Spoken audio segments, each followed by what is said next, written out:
El Señor esté con ustedes. Proclamación del Santo Evangelio según San Marcos. Gloria a ti, Señor.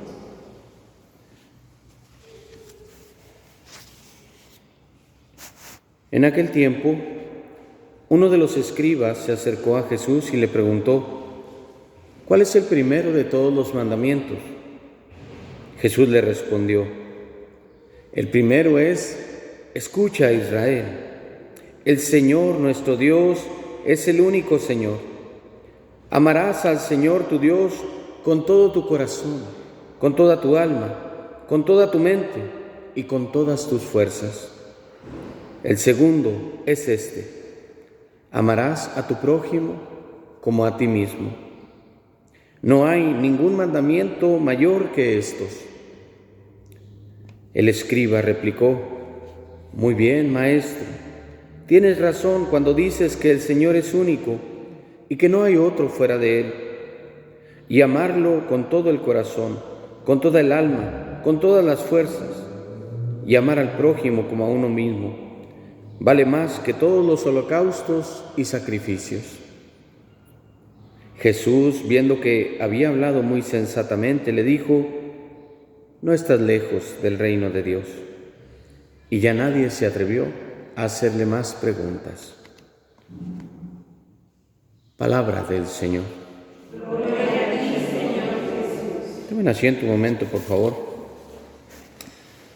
Vamos a hacer una muy breve reflexión de este Evangelio.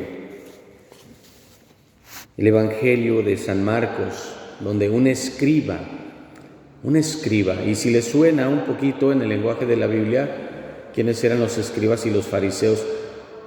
Eran personas que de pronto Jesús las señalaba mucho, y ahorita vamos a descubrir por qué. El escriba, ¿a qué se dedicaba el escriba? Pues tiene que ver con escribir, como dice el nombre, ¿verdad? El escriba era el intelectual, era el que hacía el oficio de secretario, era el que anotaba, era el que llevaba esa función, cercano obviamente al templo, acuérdese. Y el fariseo era diferente, el fariseo era el que conocía las leyes e instruía oralmente, vamos a decirlo así, aunque aquí hay catequistas, era como catequista.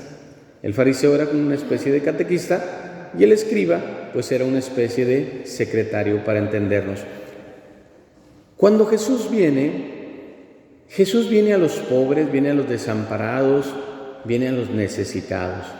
Y siempre andaban escribas y fariseos, recuérdele usted, detrás de él, buscando la manera de hacerlo tropezar, de hacerlo caer, buscando la manera de llevarlo preso, de llevarlo a la crucifixión, ¿verdad? Por eso Jesús es muy firme y muy fuerte con ellos.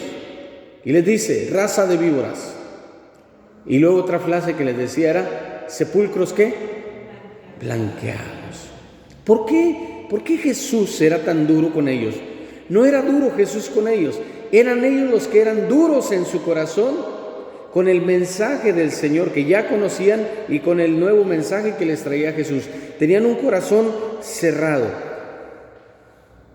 En la vida cristiana, mis hermanos, y no lo digo nada más por los que estamos aquí en este primer día del novenario, si lo digo por cualquier lugar y en cualquier parroquia, en la vida cristiana, y lo digo en todos los estados de la iglesia, corremos el riesgo de asemejarnos a estos escribas, a estos fariseos, de acomodarnos en algún cargo o en algún puesto, pero corremos peor el riesgo, me voy a incluir como diácono, de creernos muy santos y muy puros, más que los demás.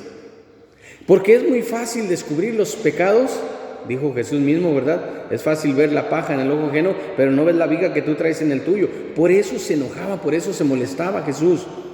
Todo este rollo que les estoy diciendo es porque quiero llevarlos al encuentro que tiene este escriba con Jesús.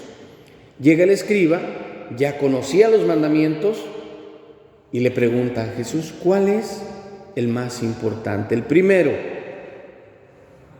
Y Jesús resume los 10 en 2. Amarás a Dios, le dice, pero no le dice así nada más. Jesús, como sabe que es un escriba, fíjense lo que decía el Evangelio, escucha a Israel. Esto dice el Señor, escucha a Israel. Jesús se basa en el libro del Éxodo, en el capítulo 6, creo que es verso 4 y 5, donde viene el famoso Shema. ¿Qué es el Shema? Es el mensaje que Dios prepara para su pueblo. Escucha a Israel. Le habla al pueblo de Israel y con esas palabras Jesús se las apropia, no le responde literalmente lo que le está preguntando aquel individuo, aquel escriba. Escucha a Israel. Las mismas palabras del Señor. Y entonces ella viene y le dice, el Señor nuestro Dios es el único Señor. Amarás al Señor, tu Dios, con todo tu corazón, con toda tu alma, con toda tu mente y con todas tus fuerzas. Los primeros 3 mandamientos, ahí van en ese, porque los primeros 3 van dirigidos a Dios, ¿sí o no? Amarás al Señor, no jurarás, santificarás las fiestas. Y Jesús le dice, y amarás a tu prójimo como a ti mismo. Resume los otros 7 que tienen que ver con los papás, que tienen que ver con el hermano, que tienen que ver con la pareja, que tienen que ver con el otro, con el prójimo. Y luego el escriba hace eco, le dice, es cierto, porque él verdaderamente sentía eso. Ese escriba no estaba acomodado al puesto que tenía, era una persona sencilla.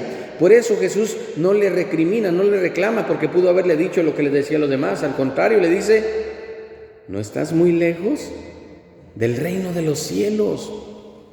Y ojalá que nos dijera eso a nosotros, pero para ir aterrizando ya nuestro mensaje del día de hoy, pues todo radica en el amor. Así como Jesús lo plantea, dice, amar a Dios. ¿Debemos amar a quién? A Dios. Así como dice el Shema, con toda tu alma, con todo tu corazón, con toda tu mente, con todas tus fuerzas. Y luego debemos de amar a quién? Al prójimo. Pero aquí viene una falla. No podemos amar al prójimo si no nos amamos nosotros mismos.